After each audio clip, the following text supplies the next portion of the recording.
আসসালামু আলাইকুম প্রিয় শিক্ষার্থীরা, আরেকটি নতুন ভিডিও নিয়ে তোমাদের সামনে হাজির হলাম। আমি মোহাম্মদ বিল্লাল সরকার বর্তমানে পড়াশোনা করছি রাজশাহী বিশ্ববিদ্যালয়ে।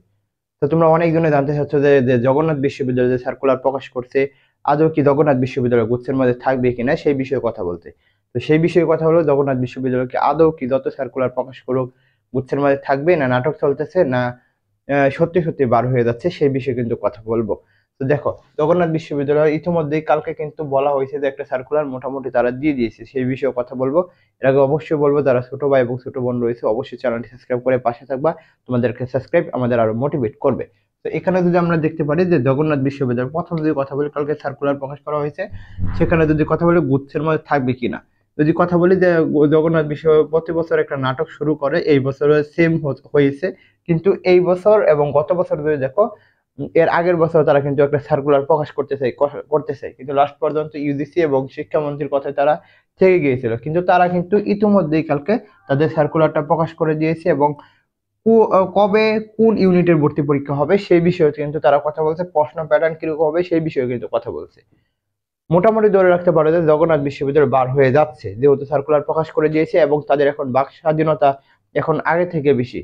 এখন হচ্ছে যে নতুন দেশ, অর্থাৎ তাদের বাক স্বাধীনতা রয়েছে, তারা আলাদাভাবে ভর্তি পরীক্ষা নিতেই পারে। তো সেই পরিপ্রেক্ষিতে কিন্তু তোমাদের প্রিপারেশনটা নিতে হবে। যদি কথা বলে গুচ্ছের মধ্যে থাকবে কিনা, সেটা 50% থাকতেও পারে, 50% নাও থাকতে পারে, এটা কিন্তু এখনো শিওর না।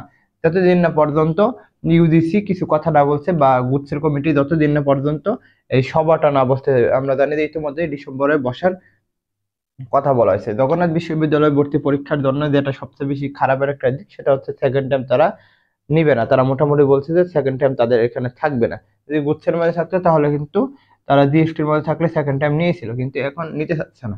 এখন যদি বলে যে কোন ইউনিটের ভর্তি পরীক্ষা কবে হতে যাচ্ছে, এখানে দেখো যে এ ইউনিটের ভর্তি পরীক্ষা কিন্তু তারা বলেছে যে 22 ফেব্রুয়ারিতে নিবে, বি ইউনিটেরটা নিবে 7 ফেব্রুয়ারি, সি ইউনিটেরটা নিবে হচ্ছে 31 জানুয়ারি, ডি ইউনিটেরটা নিবে হচ্ছে 28 ফেব্রুয়ারি, এবং ই ইউনিটেরটা নিবে কিন্তু 22 ফেব্রুয়ারি।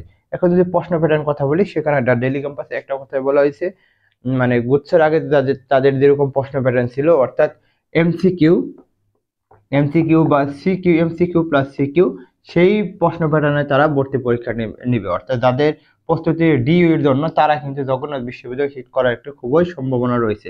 কারণ হচ্ছে যে এই কি বলা হয়, রিটেনের মধ্যে অনেক জনে পারে না, রিটেনের মধ্যে অনেক জনে ধরা খায়। তো এটার জন্য কিন্তু তারা বিশ্ববিদ্যালয়ে চান্স পায় না। তো ঢাকা বিশ্ববিদ্যালয়ের যদি রিটার্নের প্রস্তুতি নিয়ে থাকো, তাহলে জগন্নাথ বিশ্ববিদ্যালয়ের রিটার্নের প্রস্তুতি মোটামুটি তোমরা ধরে রাখতে পারো, তোমাদের হয়ে যাবে।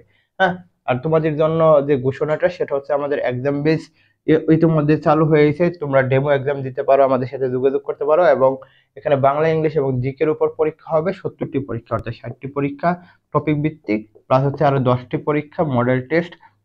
তোমাদের তো আরো মেন্টরশিপ থাকবেই। আর আমাদের যারা অক্সিজেন বেসে ভর্তি হতে চাও, তারা আমাদের শুধুমাত্র ক্লাসগুলো দেখে আসো। কমেন্ট বক্সে আমি লিঙ্কটা দিয়ে রাখছি।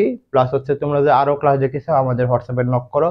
এখানে বাংলা এবং ইংলিশ পড়ানো হবে, বাংলা 25 এবং ইংলিশ 25টি ক্লাস হবে। প্রবলেম সলভ 10টি ক্লাসের মাধ্যমে আমরা ইনশাল্লাহ শেষ করে দিব। হ্যাঁ, তো এই বিষয়ে জানতে হলে আমাদের সাথে যোগাযোগ করতে পারো, যে হোয়াটসঅ্যাপ নাম্বারটা দেওয়া থাকবে কমেন্ট বক্সে সেখানে। তো আশা করি তোমাদের বোঝাতে পারছি। অবশ্যই বলবো চ্যানেলটি সাবস্ক্রাইব করে পাশে থাকবা। তোমাদের জন্য শুভকামনা। আসসালামু আলাইকুম।